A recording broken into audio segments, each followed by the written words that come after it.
Good morning, everyone, and welcome to the last webinar of the Sailing to Lisbon series.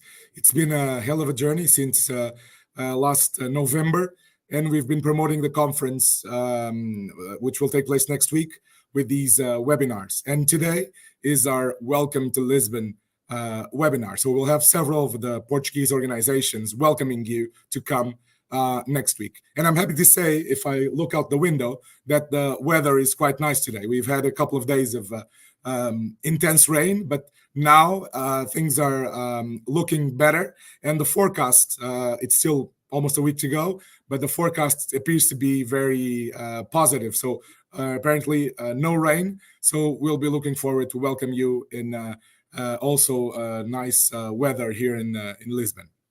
So today we'll be welcoming you and giving you some hints and tips about what will take place in Lisbon. So stay tuned for this session. I'll now start to introduce the speakers we have today. So we'll have the pleasure to have Sonia Dias. So she's the scientific chair of the conference. So welcome, Sonia. We'll have Fernando de Almeida. He's the president of the National Health Institute here in Lisbon as well. We'll have the Director General for Health, Rita Sá Machado. Welcome, Rita. And we will also have the representatives of the two organizations that are co-organizing the conference here in Portugal. So we have Paulo Souza from the National Portuguese Association for the Health Promotion, and we have also Gustavo Tato Borges, who is the president of the Portuguese Association of Public Health Doctors.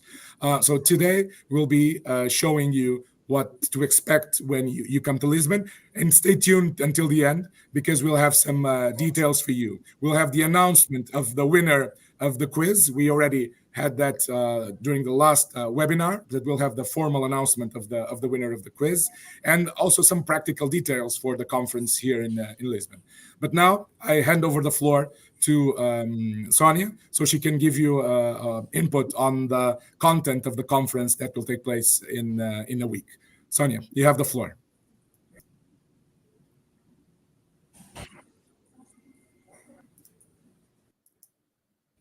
Hello, it's a great pleasure to welcome to this webinar, but also to the 17th European Public Health Conference here in Lisbon. This year, the conference has the name of Sailing the Waves. 3,000 public health professionals, researchers, policymakers, and advocates for public health across Europe, but also beyond. Our conference has reached a maximum capacity this year, so we are very also proud of it, but also reflecting a shared commitment with our community to address Europeans' public health challenge and explore opportunities.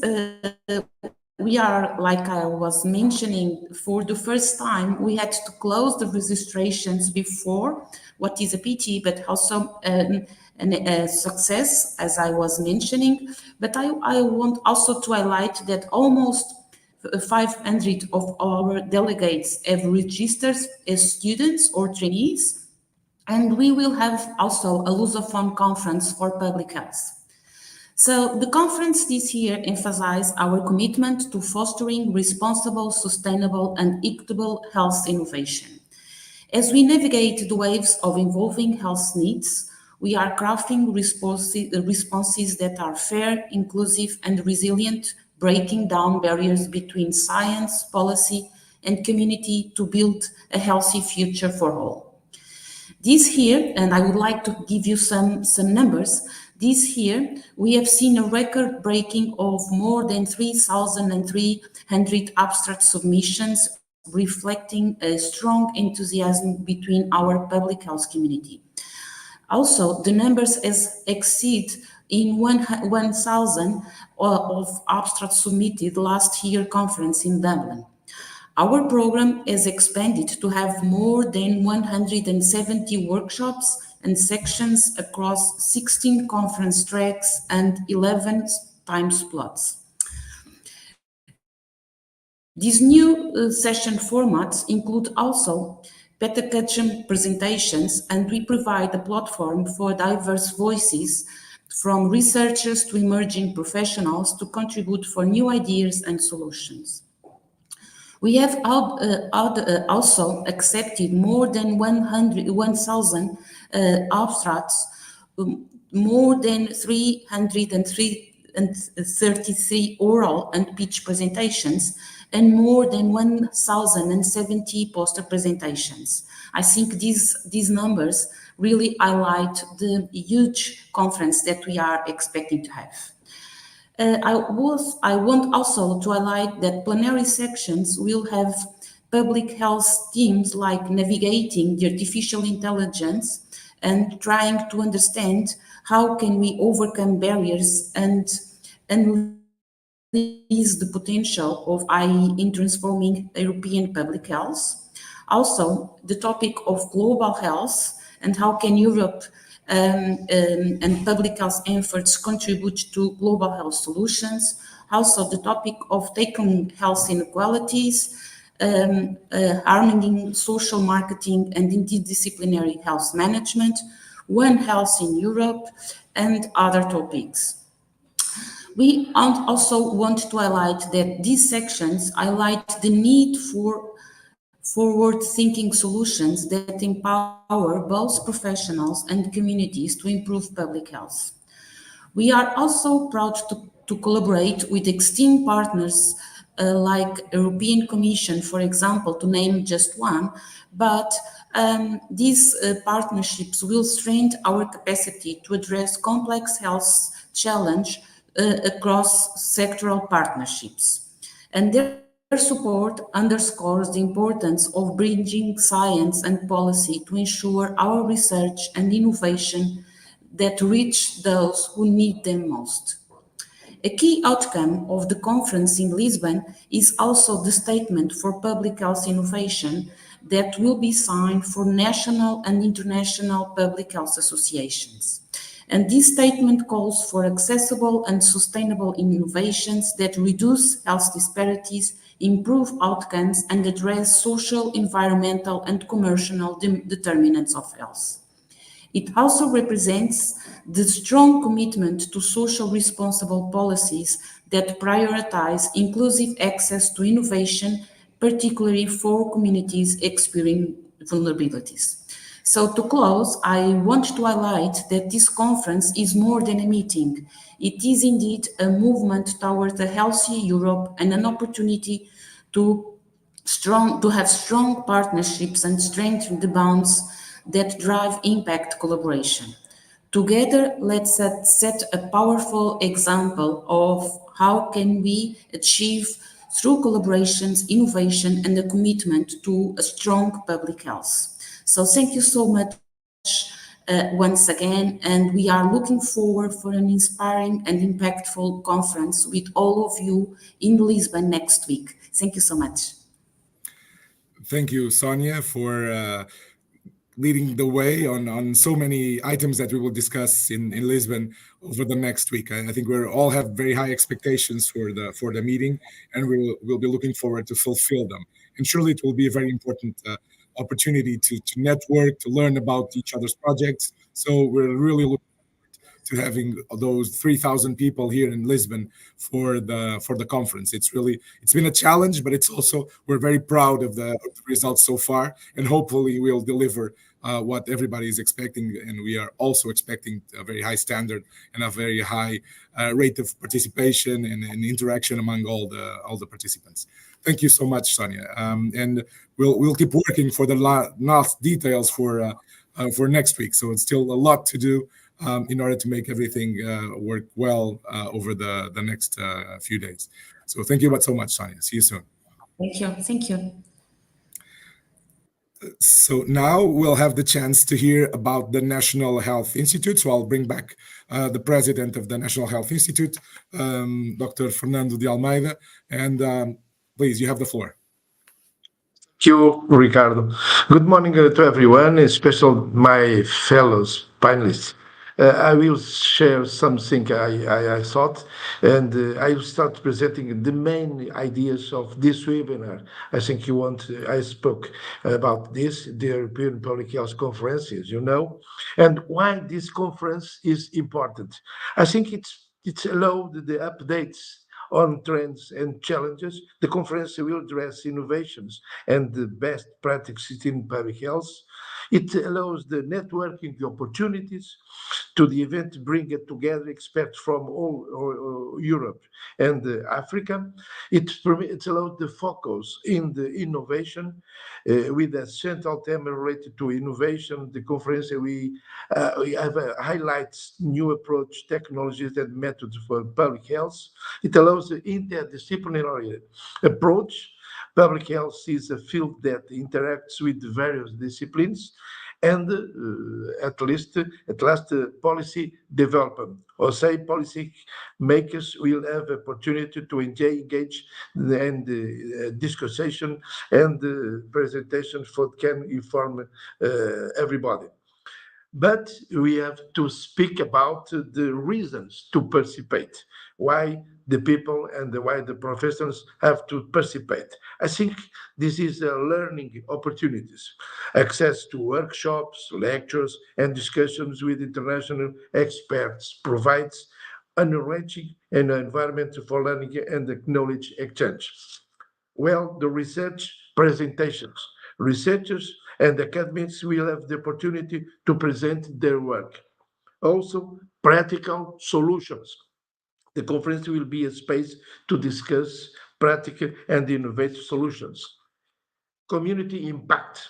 Participation in this conference allows individuals to contribute to strengthen public health in Europe and at last, international setting.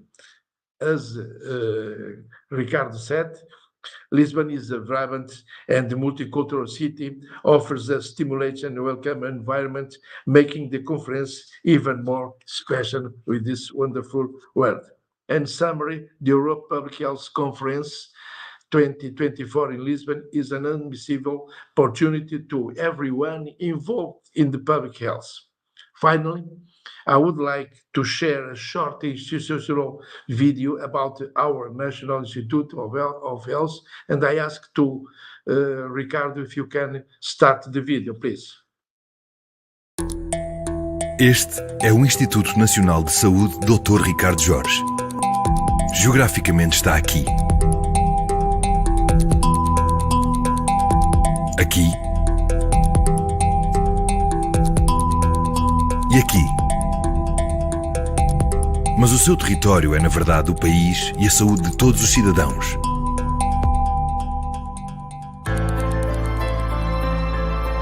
Em diversos contextos e momentos, respondendo a diferentes necessidades. O INSA está e quer estar na vida de todos e cumpre esse propósito através de várias áreas de atuação técnico-científicas, os seus pontos cardeais. Porque a saúde deve estar em todo lado. Na área da alimentação e nutrição, o INSA contribui para a prevenção de doenças de origem alimentar e para a melhoria do estado nutricional da população. Produz, gere e disponibiliza a tabela de composição de alimentos e é centro colaborativo da Organização Mundial de Saúde para a Nutrição e Obesidade Infantil. Porque a saúde está onde se espera e onde não se espera. O INSA, através dos seus laboratórios de referência e investigação, gera conhecimento na área da prevenção e controle de doenças infecciosas e da resistência aos antimicrobianos. Os seus laboratórios de alta segurança permitem a manipulação de vírus ou bactérias de grande perigo para a saúde humana e garante a resposta laboratorial em situações de ameaça de saúde pública ou bioterrorismo, 24 horas por dia, 7 dias por semana. Em colaboração com as autoridades de saúde, o INSA assegura a vigilância de vetores, como mosquitos e carraças, transmissores de várias doenças. Colabora ainda com a Organização Mundial da Saúde, o Centro Europeu de Prevenção e Controle de Doenças e outras instituições internacionais e nacionais, integrando o contexto de uma só saúde, One Health, e contribuindo para a segurança global. Porque mais saber é sinónimo de melhor saúde. Na área da epidemiologia, o INSA realiza estudos e analisa dados sobre o estado de saúde e de doença da população, dos fatores que as determinam e das intervenções que protegem a saúde. Produz evidência para a elaboração de políticas que visem uma população mais saudável e com menos desigualdades. Porque o INSA está com os portugueses desde o início.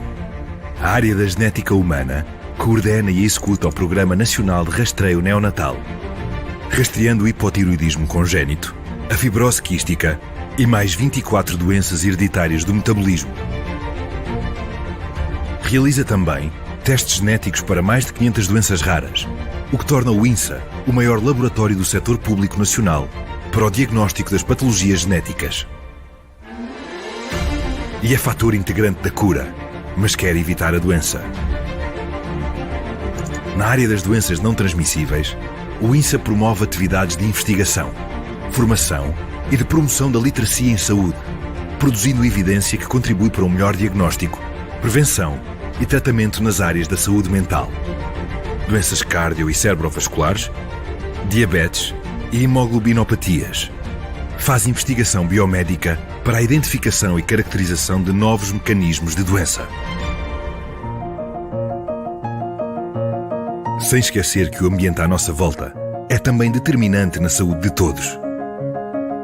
A área da saúde ambiental identifica, caracteriza e monitoriza os fatores de risco de natureza ambiental e ocupacional. Estuda a qualidade da água e do ar interior. Avalia a concentração de fibras de amianto em edifícios e dá um contributo importante para a detecção e resposta a surtos de legionela e outras patologias de origem hídrica. Enquanto instituição de referência na área da saúde, o INSA alargou o âmbito das suas atribuições com a integração, em 2022, do Laboratório de Análise de Dopagem, uma das entidades nacionais de antidopagem.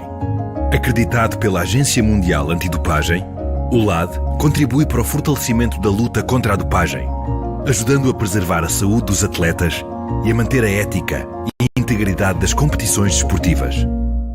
A missão do Instituto Nacional de Saúde, Dr. Ricardo Jorge, é bem conhecida. Contribuir para ganhos em saúde através de atividades de investigação e desenvolvimento tecnológico. Atividade enquanto Laboratório Nacional de Referência. Observação da saúde e vigilância laboratorial e epidemiológica. Difusão da cultura científica.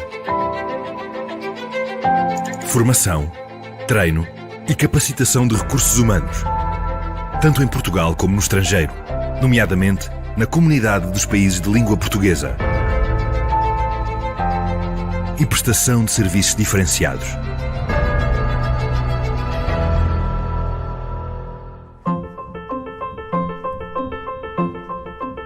Hoje, como ontem, o Museu da Saúde tem como missão conservar e preservar o património histórico e a memória dos serviços de saúde a nível nacional.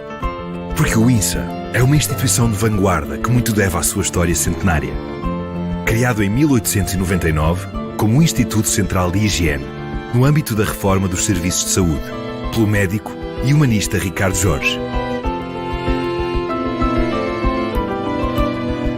O INSA conta com mais de 500 profissionais que produzem e partilham conhecimento sobre a saúde dos portugueses, procurando melhorar a qualidade de vida de todos os dias. Como? Colocando a ciência e a inovação ao serviço da população. Uma rota de partilha de conhecimento e experiência em benefício da comunidade.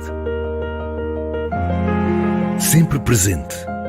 Em situações de emergência e alerta, os profissionais do INSA preparam-se todos os dias para que sejam capazes, a qualquer momento e em qualquer situação, de combater as mais diversas ameaças. Em colaboração com unidades de saúde a nível nacional, regional e local, o INSA é um organismo do Ministério da Saúde, com trabalho permanente e muitas vezes invisível, mas com uma visão clara: identificar as causas, prevenir as doenças e promover a saúde e o bem-estar.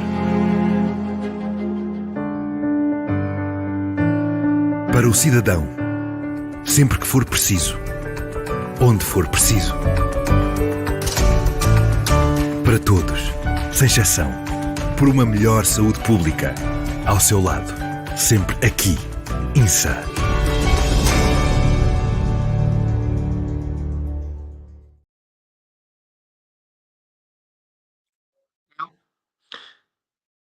Thank you very much, and we will meet next week. Thank you very much. Thank you so much, Dr. Fernando de Almeida.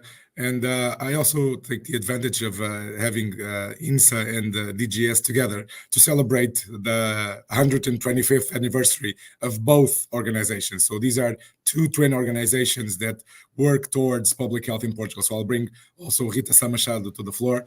And thank you, Fernando Almeida, for the presentation, and we'll meet next week. So happy 125th anniversary to both of the organizations. Thank you very much. Rita, welcome. And you, Rita is the Director General of Health, so she's also a very good partner for us here in Portugal. So please, you have the floor. Thank you so much.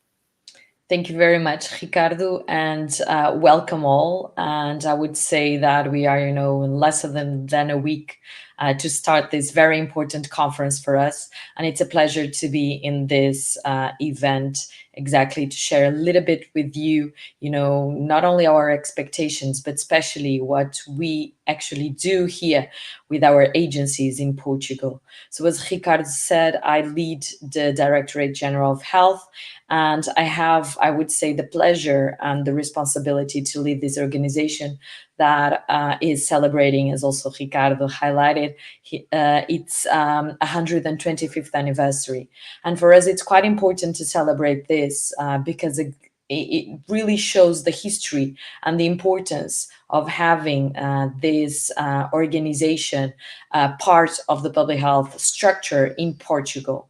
So I would say that for us, for DGS, we are the house that really supports the establishment and the implementation of the health policy in Portugal, and we support the ministry in that regard. We also are the competitive body for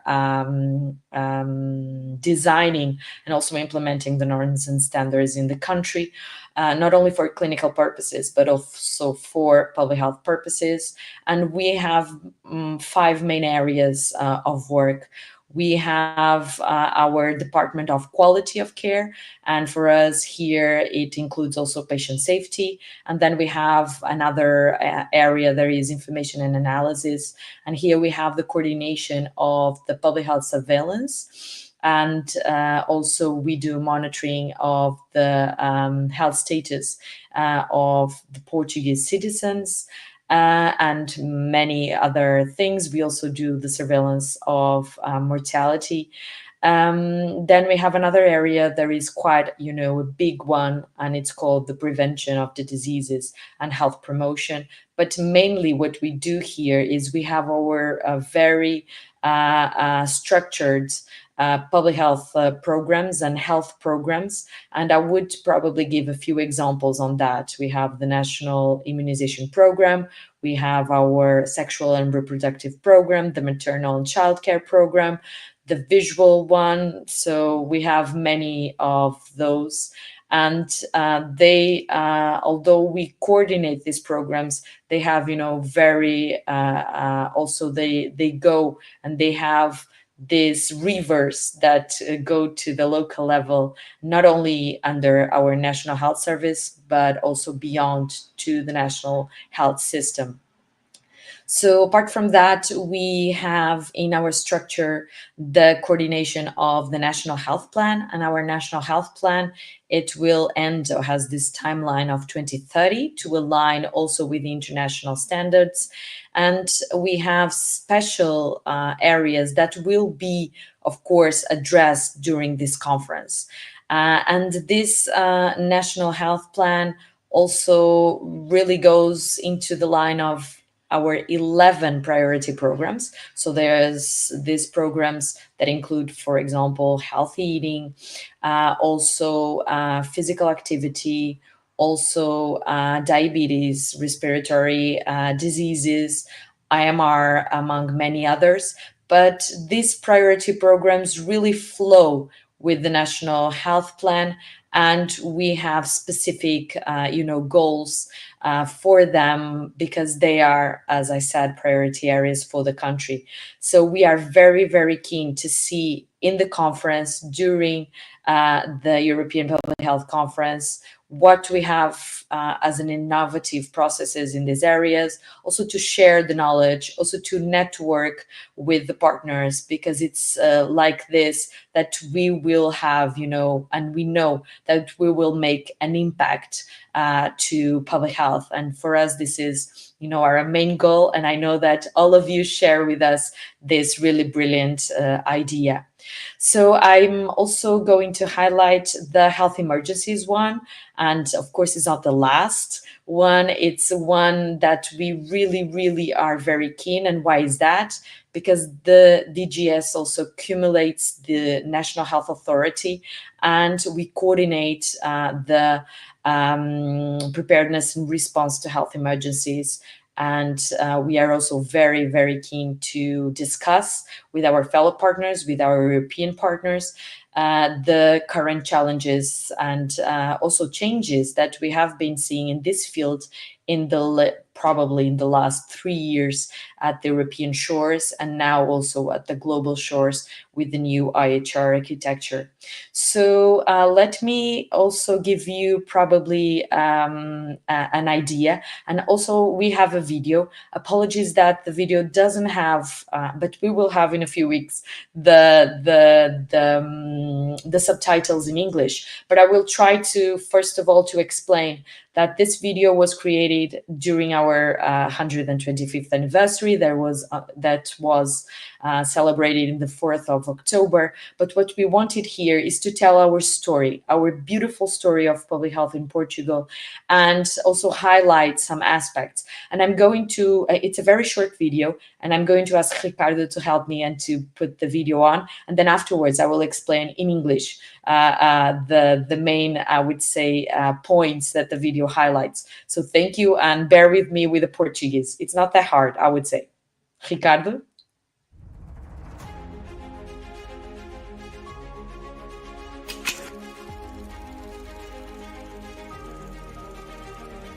Era uma vez um país onde as pessoas se juntaram para cuidar da saúde pública. Estávamos em 1899 e as imagens ainda eram a preto e branco. Ainda não havia SNS nem Ministério da Saúde. Chamaram-lhe Direção-Geral da Saúde e Beneficência Pública. E a sua missão era tratar a doença da melhor maneira possível, prevenindo-a. Ao longo do tempo teve muitas transformações, mas sempre o mesmo TPC: dirigir a resposta de saúde do país aos desafios provocados por guerras, epidemias e situações económicas difíceis.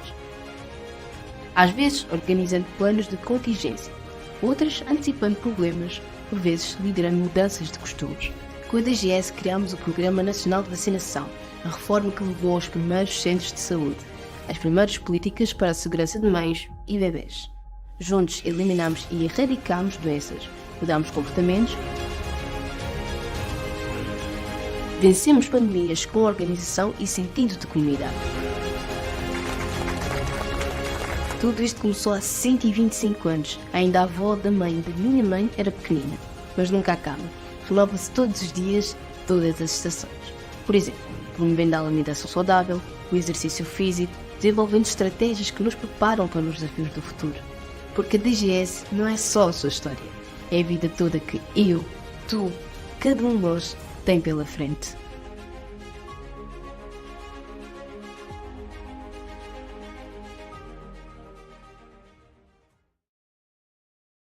So as promised, I was going to give you the first highlights, but our narrator was just saying that, the history of DGS starts even when everything was, in black and white, at least for television or for other matters.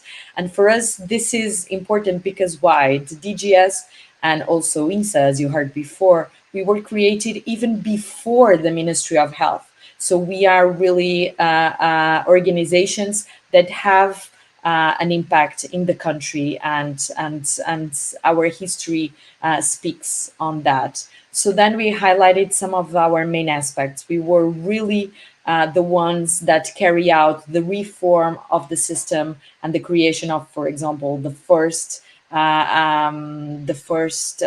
units that really give the primary healthcare to our citizens. We were also the ones that started the first policies for mothers and babies and created here a structure to really make sure that we were going to decrease our maternal mortality and our infant mortality. And now we have very good indicators on that. Of course, we can also improve. The other highlight is we were also on the forefront of, as you know, eradication and elimination of certain diseases. And our home, my home, DGS, was part of that. Let me also say that for us, it's important because DGS is not only a matter of its own history. It really brings the history of every single person that lives in Portugal. Not only the person that is still, in its mother tongue, or it's someone that is a child or an adult, or it really goes beyond that during the whole cycle of life.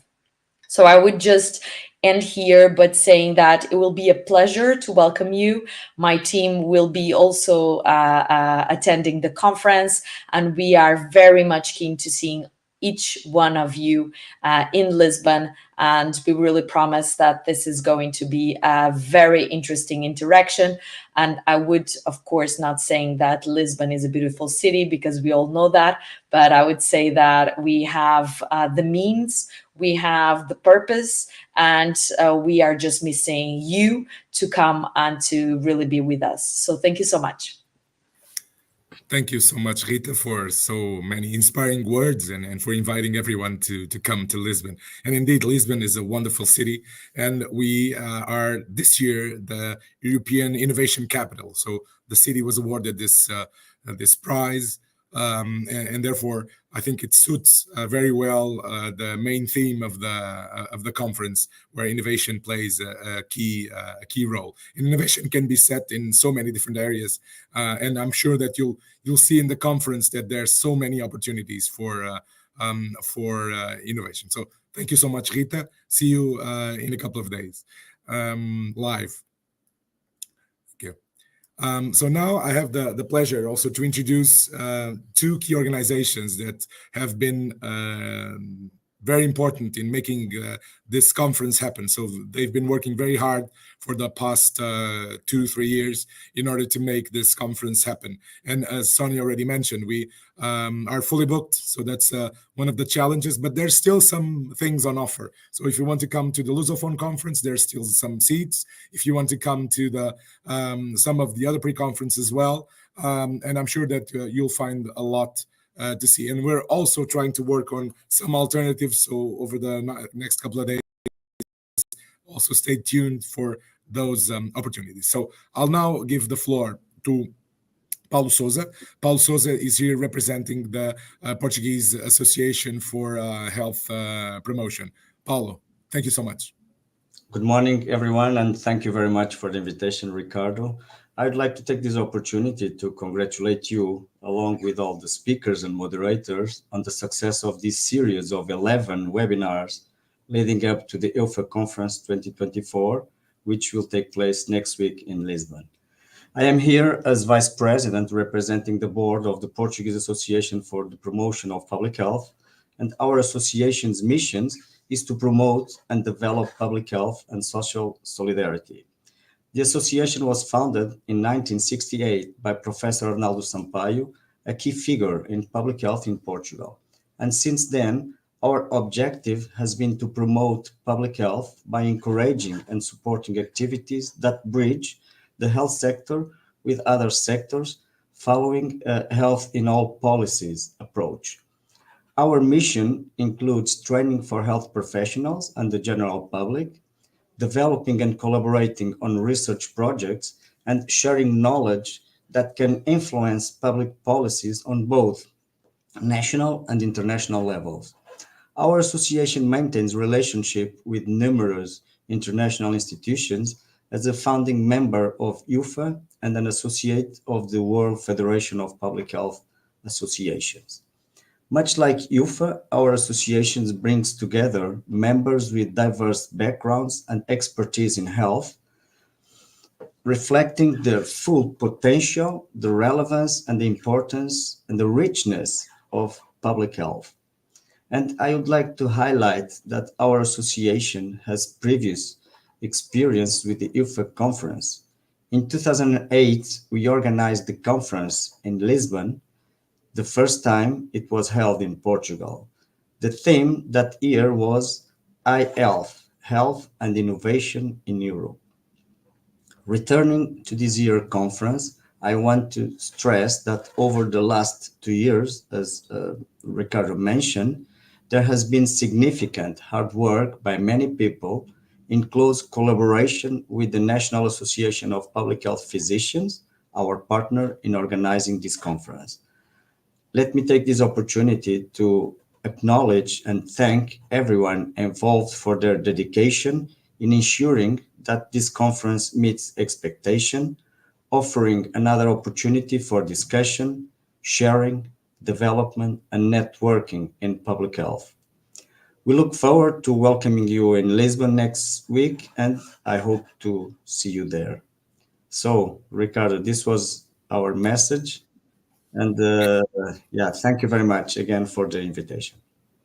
Thank you so much, Paulo, for those kind words. And surely it's been a big adventure making sure this happens all over again after the first meeting in 2008.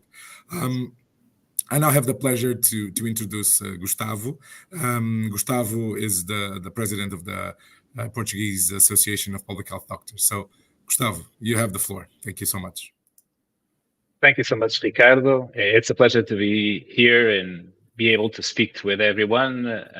It's great that these webinars have been almost starting to get our attention for the Public Health Conference in Lisbon. And I think there's been a very good introduction for what is going on. And thank you, Ricardo, for leading us in this work. I also greet everyone present and all my fellow colleagues in this conference. It's always a pleasure to be here with them and being able to talk with everyone. So the Portuguese Association of Public Health Doctors is a non-profit association founded in 1987. We're a bit younger, when some public health resident doctors were trying to find a place, an association that could represent them and also aggregate them in order to find their future, to define better lines of their work, and also to disseminate what is the mission for public health doctors. So our main function is to represent our members as public health doctors in Portugal, but also to promote public health doctors professionally, socially, ethically, and culturally, collaborating with similar national and foreign bodies and associations. And of course, the Portuguese Association for Promoting Health, Public Health is one of our oldest and dearest friends and partners in order to improve health and well-being of the Portuguese population. We also aim to be the medical scientific society of national reference in public health, contributing to numerous and continuous developments of public health in all its aspects, in all its areas of intervention. We have been taking public positions on public health, either releasing public statements, also promoting an active presence in the Portuguese media bodies. We have been focusing on increasing health communication with the population in order to promote their health literacy. We have been collaborating with our National Health Directorate and the Ministry of Health in order to promote better and more functioning public health services in Portugal, giving the tools that public health doctors need to guide their multi-professional teams in order to be increasingly more effective and being able to fulfill its mission to promote health, to reduce the burden of disease, and to make people live longer and healthier, more productive lives.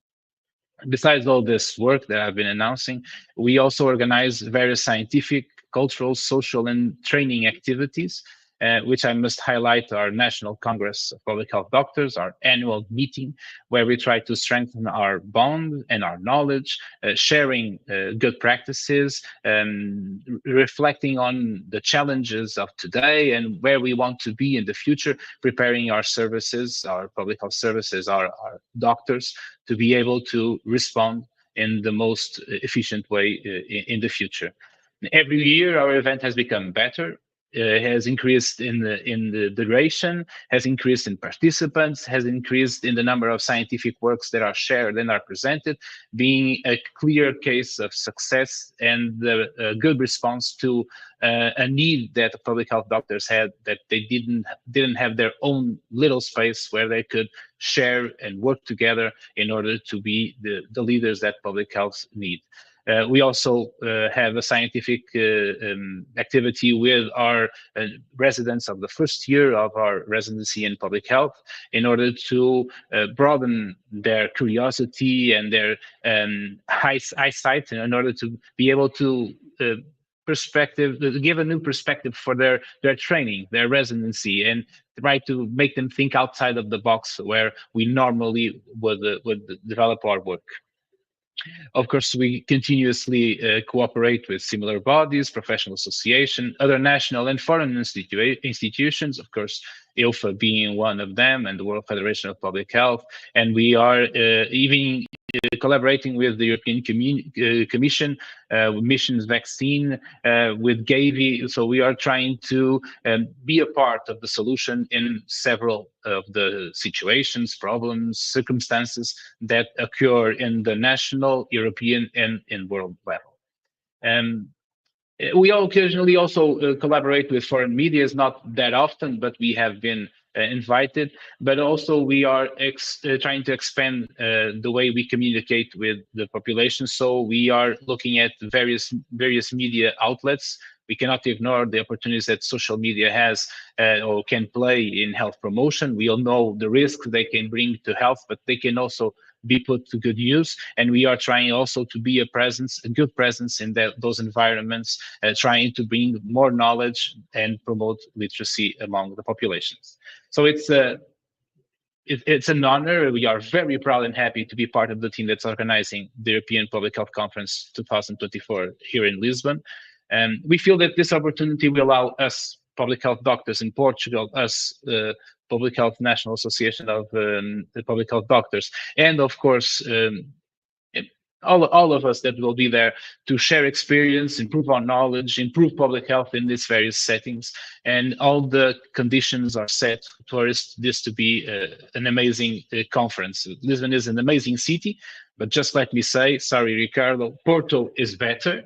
Or I am from Porto, but we are okay with the fact that you start visiting Portugal via Lisbon, but you are also obliged to come back and visit Porto and every other regions in Portugal, because we have a lot to offer and you should do it soon. But Lisbon is an amazing city to welcome this event. It has all the conditions, as Rita, Fernando, and Paulo said, to meet all the needs that this conference has to make sure that happen. But we think it will be an amazing conference, if not the best conference ever. And please excuse my national bias, but I do believe that this will be an amazing event, and that you will all feel completely at home and will enjoy it very much. So I hope to see you all there. I hope to get the chance to share ideas, to talk to you, being able to think in the future. And it will be a great pleasure to be with you for the next week. Thank you very much. Thank you so much, Gustavo. Yes, we are indeed a bit biased, both nationally and regionally, but still, I think that the Portuguese, regardless of the region they live in and they work in, are very welcoming people. So you'll surely, as Gustavo mentioned, feel very much at home during the next week. So thank you so much, Gustavo, as well for the presentation and for being available to also collaborate in the organization. So both associations had really put in a lot of effort to make sure that this happens. So a lot of the credit goes to them because they were really very supportive of all the demands and sometimes some out of the box ideas, and therefore thank you so much for being there and for going to be there next week to make sure this all falls into place. Thank you so much. So, very briefly, because time is of the essence, I'd like to share a few practical details with you in order for you to better prepare to come to Lisbon. So during the session, so Sonia already approached the scientific content, but we are also concerned about other aspects. So there's one thing that's for us quite important is physical activity. So I'd like to briefly share a video with you where we present what's going to happen from the physical activity point of view. So just 2 minutes of video. Hello, happy to be presenting the physical activity program for the European Public Health Conference, aiming to activate your body and mind. All activities were designed and will be implemented by a team of specialists from the Faculty of Sports and Physical Education of the Lusófona University. It includes professors of the university with PhD, and some of our best PhD students, all with a master in exercise and health. We have several activities prepared for you. All plenary sessions will include a short exercise snack. As sedentary time is an important risk factor, breaking it is of paramount importance. Activating muscles, heart, and brain is very important. You can also do it in the parallel sessions. And we also have a physical active program with one activity per day. So come and gather with other participants, activating body and mind while enjoying different types of physical activities, a different activity per day. And you know you don't need special equipment, just bring your bottle of water. In the first day, we'll have a scenic walking bus. If you want, you can come and walk with us to the welcome reception at Terreiro do Paço. Meet us at the entrance after the last session. Discover the city near the Tejo River by joining us into this pedestrian train into Praça do Comércio, and use it as a way to get around that promotes both individual, social, and planet health. In the second day, in the lunch break, join us for a 30-minute dance class, preparing for the dinner party at night. So discover simple ways of moving and having fun. On the last day, also at the lunch break, come and discover a functional training session. It calls Move Better, Feel Stronger, and it's to learn practical movements to improve your daily life and overall fitness. Enhance your body's ability to move efficiently through fun and functional exercises. So we hope you enjoy. Yes, so you'll have the chance to stretch out and to practice some physical activity over the several points in time and over the different sessions. We also want to stimulate interaction, and therefore, also aligned with the presentation of the new UFA strategy, we'll have available for you some badges. And I don't mean the name badges that you'll get, of course, and that you'll need to use when you are participating in the conference. But I mean these types of badges. So you can bring some of your own to exchange with the different participants. You'll be given some at the conference, and one of the challenges will be collect them all. There'll be different badges. So if you can collect them all from the new strategy of UFA, you'll surely be one of the key participants in the conference, because you'll need to interact with the different participants in order to gather them all. But do bring some from home, whatever badges that you have from your organization, from your club, from your country, so that you can exchange with the different colleagues. You'll also be given a bracelet. So there's a UFA bracelet that you'll be able to wear, and that's also to promote public health and to increase awareness about what we do. So also look forward to getting the bracelet and wearing wearing it throughout the week, but also when you go back home. Another item that was mentioned, so there's a lot of sustainability concerns for us as well. So if you bring your own bottle of water, like a bottle that you usually use, that will also be very useful to reduce the amount of recyclable material that will be available. So there'll be water fountains spread out throughout the conference. So if you do bring your own water bottle, that will be very, very nice as well. We also have a lot of social program. So both the reception that was already mentioned, it will take place in Pátio da Galé, close to the city center, as well as the dinner and dance that takes place on the Estufa Fria. So it's a very nice venue, and we'll have the chance to have the dinner and then the dance. We know that the conference is fully booked, the dinner is fully booked, and the reception is also fully booked. But if you're attending the conference, we want to invite you to come to the dance after the dinner.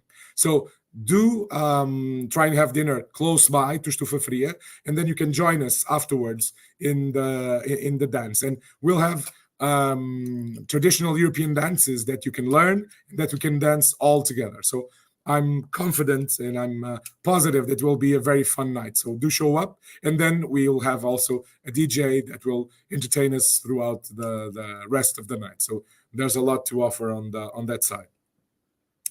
Also, we are fully aware that we needed to close the registration of the conference because we reached capacity for the venue, and we apologize for that. And then hopefully in the future we can think bigger for the conference so that we can accommodate all that want to be in Lisbon with us. But we'll also trying to get alternatives such as streaming or other alternatives for people to participate. So stay tuned for the next couple of days to see what we can do about it. So we do apologize that we're not able to host everyone that wants to come to the conference, but unfortunately we have these limitations on the capacity of the venue that we cannot, of course, go over. I'd like to announce the name of the winner from the quizzes that we have over the 10 webinars. So it was a competition. Each session, one person won with the most correct answers, and one person was drafted to get a dinner at the conference. So those have already been distributed, and if you participated, then you will get the waiver for that. And Francisco Pego was the winner of the waiver for the conference. So he will be able to attend the conference free of charge. And for us, it was very interesting because it was really a competition over the several sessions. People needed to get the points that enabled them to win. So Francisco was the person that gathered the most points. So it was really his prize is to attend the conference for free. So we'll be happy to welcome him in Lisbon in the conference next week. That's it from my side. I will be looking forward to see you all in Lisbon in the conference. Reach out to us if you have any question, if you want to have any other ideas that you want to share. I'm sure there'll be a lot of interaction. There'll be a lot of WhatsApp groups. I know there's already an unofficial group for the WhatsApp. So eventually you'll be invited to participate in that as well. But it's really the concept of sharing our common public health goal that we will have in Lisbon. And it will surely be memorable, but it depends, as Sonia already mentioned, it depends on you. So we're looking forward to have you at the conference, and your contribution will be key to making it really a very important moment in Lisbon. Thank you so much for watching the webinars. Thank you also to our sponsor that made it possible. Sanofi sponsored this series of webinars. And for us, it was indeed a very interesting experience. We've had more than 20 speakers, which is really a kickoff for the conference that will take place next week. So see you in Lisbon. Have a safe travel coming here. Bring comfortable shoes because you'll be walking around both the conference but also in the city. Sorry, I forgot. We also have some social and tourism options for you. So when you do get to the venue, look for the registration booth where you can register for visits to the health museum that was shown in the video from INSA, or other museums with discounts, or the Museum of Pharmacy. So there's a lot to see and do in Lisbon, and we'll also try and help you find those gems that sometimes they get overlooked by the tourists that travel to Lisbon. So see you in Lisbon. We're fingers crossed that the weather will also be good to host you, and surely we will have a great time next week. See you next week. All the best.